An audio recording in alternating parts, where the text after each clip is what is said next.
We're going to make a start now. My name's Hilary Woodhead, and I am NAPA's Executive Director.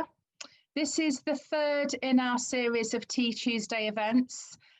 All of the events are recorded. This one is being recorded and can be found on our YouTube channel, the NAPA YouTube channel. So you can look back on the catalogue as it grows. Today, I'm very pleased to welcome Chinno Wills-Cole. Chinno has a special interest in dementia and in meaningful activity, and he is the co-founder of a brand new community interest company called Dementia Care Experience and Workshops, which exists to better or to increase the awareness around dementia, particularly in Black and minority ethnic communities.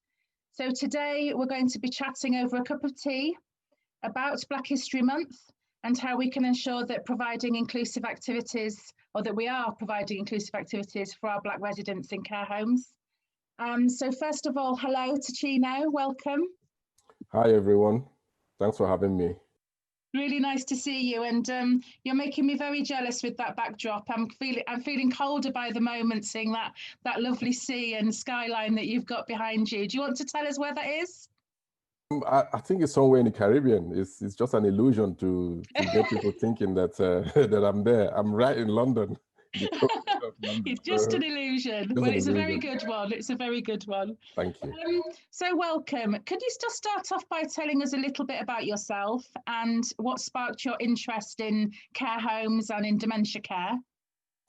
Sure. Thank you. Thanks very much. I must say thank you for having me, and the pleasure joining everyone. And welcome to everyone. One of the things that attracted me today is looking back in time. Perhaps maybe I should start where my first studies lied. I studied social policy and criminology, and I was volunteering with the youth offenders. So I'm kind of interested in people, in trying to see how I can help people. So when I did that, I also was working in mental health and learning disabilities. And although I'm not a clinician, but most of the time you come in contact with people coming into the service, and you wonder what some of the symptoms they exhibit as you talk to them, and that sparked my interest. So one of my professors at work, he's a specialist in dementia, and I started wondering what is this about that this is going on. So I started researching. So as I started researching, then it dawned on me that some of the symptoms my late grandmother had many years ago begin to flood in, and I said, hang on a minute, does it mean my late grandmother had what is called dementia? We had no idea this many years ago. And the more I researched, the more I got interested in it. So that's how I got into dementia. And since I've done that, it's been fascinating. The journey has been brilliant. Once you're hooked, once you're hooked in dementia care, isn't it? That's that you fall in love with it, as I did. Absolutely. Oh, and yes. Obviously, we're coming towards the end of October, so it is and has been for the last few weeks Black History Month. And so we wanted to dedicate this Tea Tuesday really to Black History Month, but to celebrate in care homes Black History Month. Why is that important, do you think, that care homes get involved? I think it's very much involved in a way to connect people, because in care homes, you do not discriminate between a set of people and the other people. Everybody comes together. And so it's very important that we acknowledge individual differences. And if we're going to acknowledge individual differences, we have to create activities that are very inclusive by also understanding what kind of activities we can render to a certain group of people, so that we don't have one kind of shoe fits all. Everybody can fit into the dynamics of what you're trying to do. So it's really very important to use the Black History Month to connect those BME people in care homes. So although we understand they probably, they don't, kind of understand what is going on again or whatever, but connecting them into those activities, presenting things that they could identify with, we reinforce the idea that we value them. And Black History Month is now something that we really want to push in there so that people use that opportunity to educate everybody else to say, this is who we are, this is what we want to do, and we want to incorporate this, so that those BME people in care homes will begin to feel, again, involved in whatever is going on in the care homes. So it's very essential that we use this Black History Month to now reinforce the awareness of people living in care homes from the BME communities. I think that's a really interesting point when you said, it is an opportunity to educate as well, isn't it? And we were talking, weren't we, when we first met about white staff and what can white staff do really to learn about Black history? Have you any thoughts on that? I think if in terms of getting white members of staff to understand exactly the feelings of Black people, it's more of kind of being open to ideas. And my way of doing this is having conversations with the guardians, the family members of these individuals who live in the care homes, try to understand their narrative and understand their cultural, the differences between what the white staff might think is the way of doing things and the way a BME person might think the way of doing things. And one of the biggest ideas of doing this is Black History Month. So I would encourage our white members of the public, let alone the carers, to get into the habit of just trying to explore Black History Month, understand what is it that make these people unique in terms of having this History Month. What is it that we can learn? And there you can actually learn so much that we have in common, but then it's also dedicated to the people of BME, if that makes sense. In a way, you are connecting with the people you care for, but then you also learning a lot from their history. And if you can understand their narrative and understand where they're coming from, you are in a better position to channel any kind of activity that you might provide to them, and you understand their history. So it's very, very important that they understand the history where we're coming from. And of course, staff can really help with that, can't they? Our Black workforce can really help with that. Oh, that's one of the biggest ways to just make sure that those coming from the BME carers perspective will also have a proper discussion and kind of conversation with the white counterpart. And if we have, I'm not going to say equal number of staff in the same place, but if you have a number of BME staff and the white staff working together, you are definitely going to get a different narrative as opposed to having all Blacks or all white. You have to have a mixture of them, and everybody come from their own angle, and we can educate each other and create that awareness. So Black History Month is even a much greater place, a much better way of creating this avenue, making sure that all both staffs come into understanding to say this is exactly what reinforces the idea of understanding what Black History Month means, because that is a history for Black people. Yeah, brilliant. Thank you, Chinno. Our topic today is focusing on inclusive activities and making sure that our activities that we do provide and that we do plan are inclusive for Black residents. Where do you think is a good place to start with that? Sometimes we say, are we inclusive? Is this going to be inclusive for our Black older people and our Black residents living with dementia? Where do we start, do you think, with that? I think the starting point is going to be to understand their socio-cultural background of the person we're caring for. If you understand their perspective, their cultural disposition, you understand their social interaction, sometimes you might even dig into their religious and spiritual belief. So if we understand what makes an individual, behave in the way they behave during activities, we can structure a person-centered activity that suits their own socio-cultural beliefs. One of the difficulties is you have certain activities that we think everybody should engage in. Everybody can do this, everybody can do that.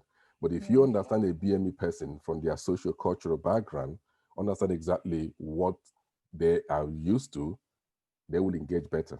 So the starting point is to focus on their socio-cultural background, dig deep into their sometimes religious belief, because religion is quite a major thing within the Black community. They like it. So if you can get that out, focus on the culture. There's always cultural things that makes Black people who they are. Dig into that, present the activity that suits them, and then if you structure the activities that way, you get a better reaction and you get a better outcome from them. And the only way to do that is most of the time have a conversation with the family members as well. If the individual living with the condition is capable of having a good communication with you, which some of them can do, explore exactly their interest. If you do that, you understand that, for example, if we say, all right, today we're doing music, and not everybody is inclined to do music the same day. And then if you present the music and it's this one type of music that you want everybody to listen to, it's also possible that not everybody will like that type of music. But if you explore and dig deep, you understand that somebody from BME might like certain type of music. And if you play that type of music to those group of people, you might get a better reaction. So it's all about making sure that you understand the person's disposition, and their Yeah. culture is very, very huge in the Black community. We do like our cultural beliefs and our cultural, the way we do things to suit the way we are known. So the first standpoint is to make sure you explore those and to explore deeper. It was really interesting. You said, have the conversation. And of Yeah. course, this is, we started this series of Tea Tuesday events really to really reinforce the importance of conversation and connection. And I think sometimes we might be a bit scared to ask the question because we don't want to seem like we don't already know the answer, or that we don't are naive about somebody's cultural background. But Yeah. you would encourage us to ask the question anyway, to be brave and Yes. to have those conversations. Yes. Because one of the difficulties you find out is people don't want to offend anyone. This is one of the problems that we have. So some of my white counterparts might not want to ask me about people's religious belief. And my what I always say to them is, you have got to, if you don't ask these questions, you're not going to get a better outcome for the individual. Yeah. The only thing you don't do is, if you use certain words that we no longer use for people living with dementia, some of them we can use, that's fine. But asking questions to say, oh, what does this individual, what did they used to enjoy in the past? What kind of thing do they do? And if on a Sunday morning, what do they do on Sunday mornings? Weekends, what you have to ask questions. But we're now in a situation where our white counterparts don't want to say things because they don't want to offend people. Well, Well, in it's my getting the experience, balance, isn't it? Yeah. Yeah. is getting the balance and making Yeah. sure that you ask the questions, have a conversation. If you don't have those conversations like we're doing, you probably wouldn't understand that a Black person's religious belief mean a lot to them than the activities you're presenting. But if you have the conversation, you can find this out. And when you do your activities, you structure those things in, you get a better Yeah. outcome. So, Yeah. It's a it's good always, place to start, isn't it? yes, Brilliant. yes. Thank you for that. I'm really struck with the research that you undertook. Chinno, I think it's really, really interesting. Your focus and your interest has been around music, hasn't it, with people with dementia? Could you tell us a little bit about what your research involved and what the kind of key outcomes were, really? Okay, I think I was so much interested in them trying to understand, because there's so much research and literatures on music. Yeah. Nobody can dispute the impact of music on people living with dementia. It's huge. It's fantastic. I think it's just one of those activities that really people, that's the starting base. Music is always making sure that. So I got interested in that, and then looking further, there wasn't so much that focused on the BME people using their own music. There are literatures about BME and music, but there's Yeah. none that's actually specifically address what type of music the individual will like to listen. Right. So, for example, if you have somebody that come from Afro-Caribbean, let's say maybe Jamaica, and they enjoy some certain type of music, reggae music they might call it. If you play any kind of music, you probably won't get the same reaction as when you play reggae music.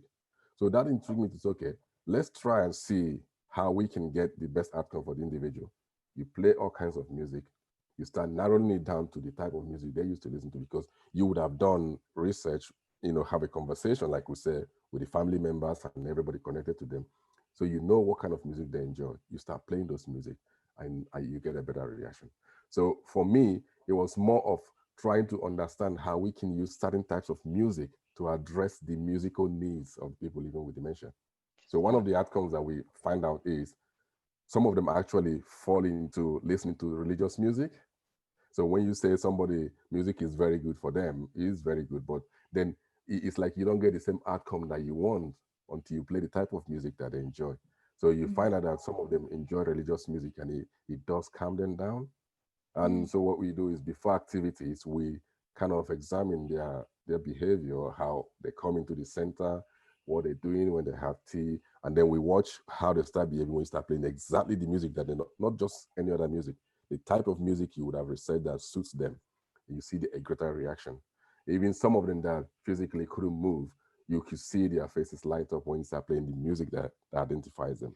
So that is what caught my interest. And then I'm beginning to dig deeper and trying to narrow it down to say, okay, person-centered, kind of sometimes you make an album, you make a selection that plays for them.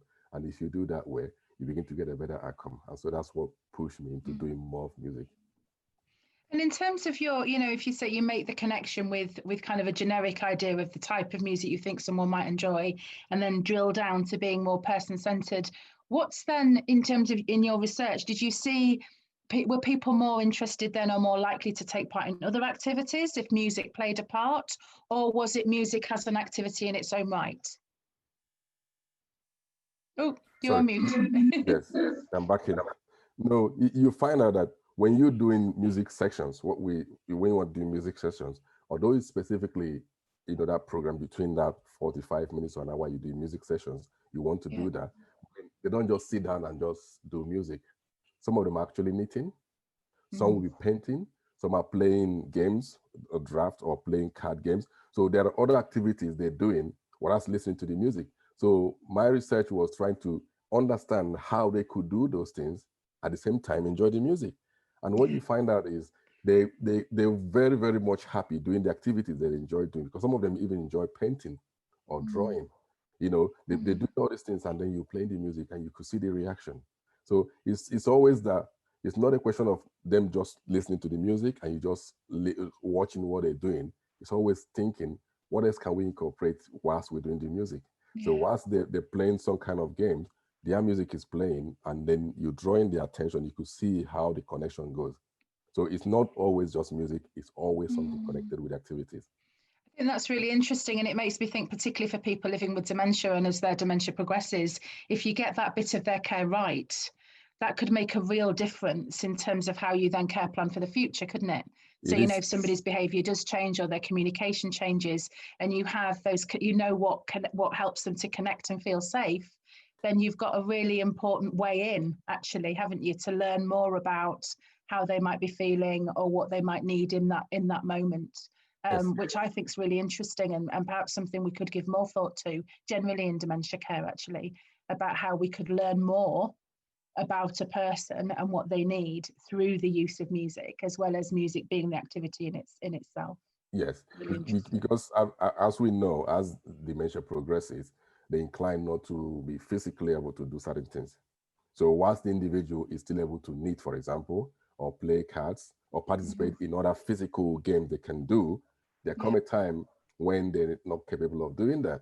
So if we make a connection between when they're capable of doing those and the type of music they enjoy, as the dementia, the condition deteriorates, we can begin to focus on those music that brings them calmness. And then you can see the same reaction. They're calm, although they cannot physically participate in activities, but the music is now taking, the burden of every other thing that could have been happening if they're capable of doing. So that's something we can phantom into, watch activities and see the music, how they react to it. Then as they progress into, the level where they can do these things, then we begin to phantom in more music. So because it's so interesting. It's so interesting, isn't it? And the part that music plays in all activity, I think, is something that we really should sing about. It really is vital, isn't it, to good care and to good activity provision. And thinking about from your research and what you've learned, from a kind of practice point of view, from a staff point of view, what can staff bring in terms of their own heritage and their own understanding of what's important, do you think? How much do we know about staff as well? Should we find out more about staff? Should we pull on their resources to make all this happen? And how would we do that? Oh, yes, indeed. I mean, so often it's not a question of maybe one of the criteria is they have to have certain kind of cultural background, or it's not a question of that. It's a question of encouraging them to bring in their own skills into the job. So, for example, if you have a BME person caring for another BME person, then you have to have a mixture where you also incorporate a white counterpart or any other race. Make sure that everybody understands what the individual needs. And once you understand that, it's not a question of the individual preaching their culture or trying to use their culture to now take care of the person they're caring for. It's a question of understanding that their culture could suit the other person they're caring for. So I'm not saying we have to align BME carer to a BME, No, but no. that's not the case.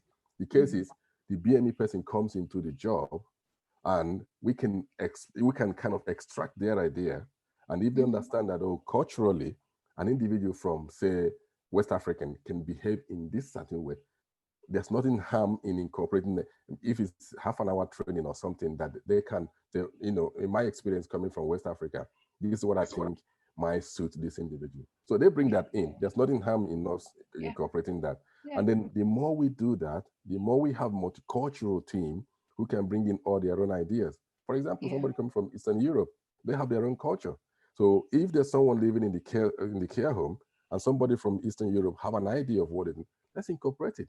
And then the more we do this, we build a whole brochure of what people need, because the staff are capable of identifying what the person they're caring for will need, and then they can transfer those skills to those who don't need. So you're learning from one carer, and the other carer is learning from the other carer, and together we provide a better service for the person we're caring for. It's really interesting that, isn't it? Because I think we don't want to get into stereotypes and making assumptions, do we, about we know a little bit and therefore it applies to everybody.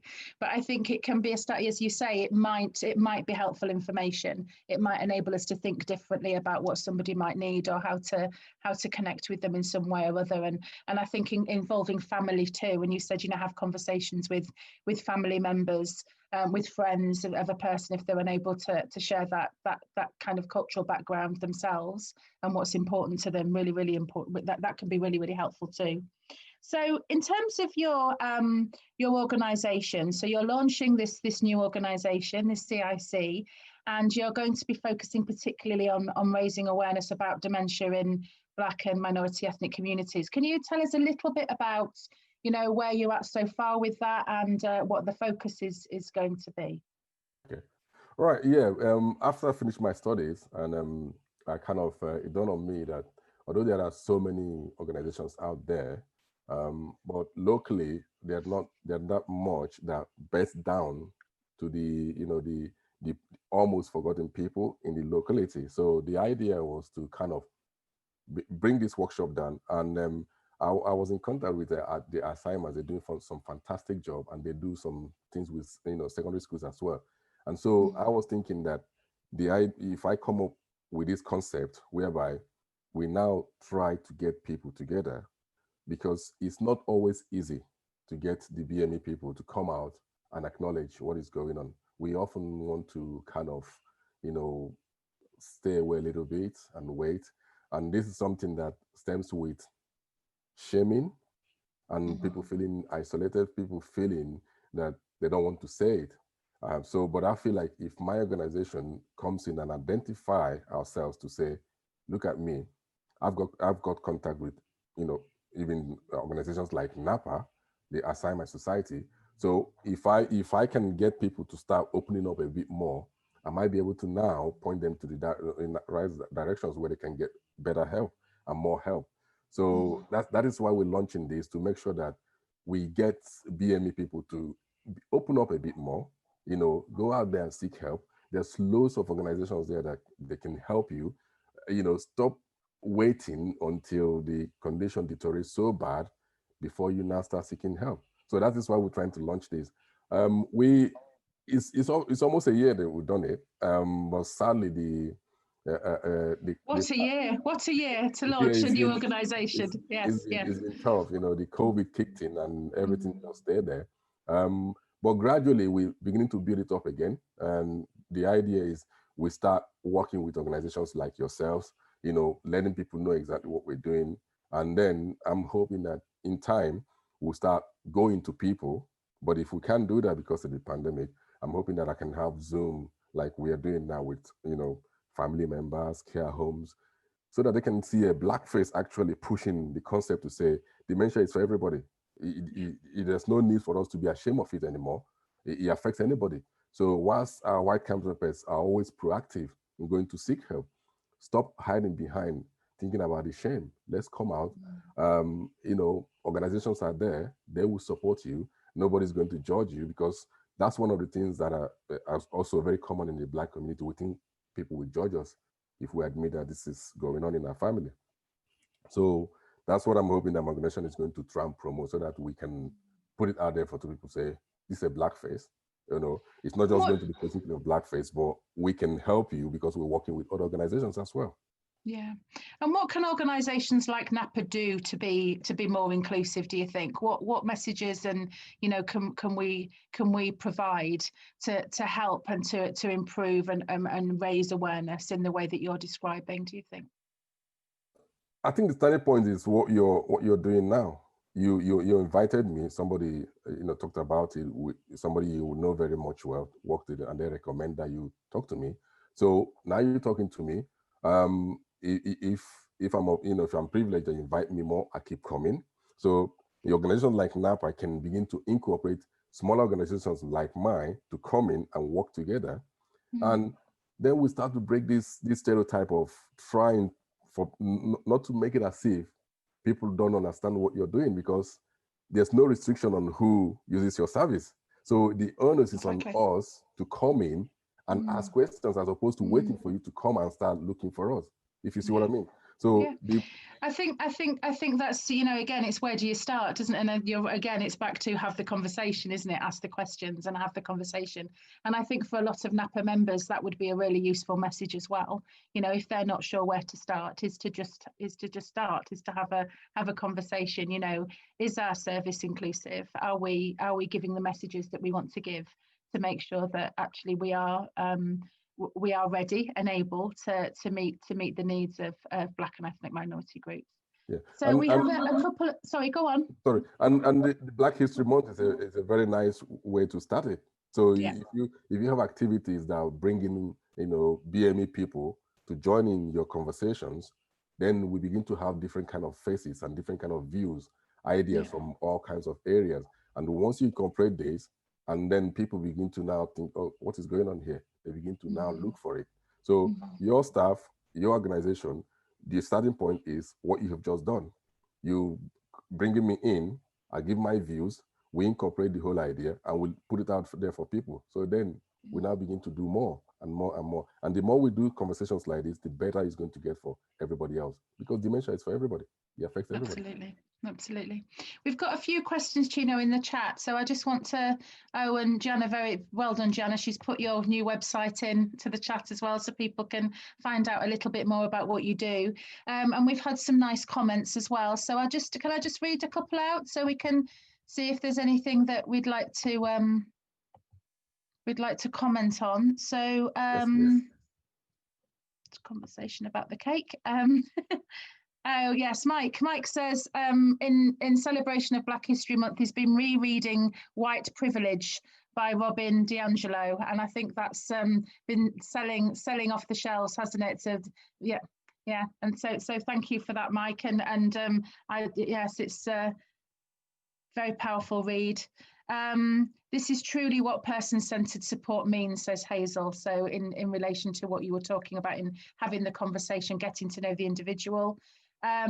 And Susie said, we had a playlist and headphones for a gentleman who was Italian, who had a hairdresser's and always had his Italian station on. This was a great comfort and joy for him. Lovely. It's a lovely example of inclusivity. The person-led way rather than the person-centered way. Very good.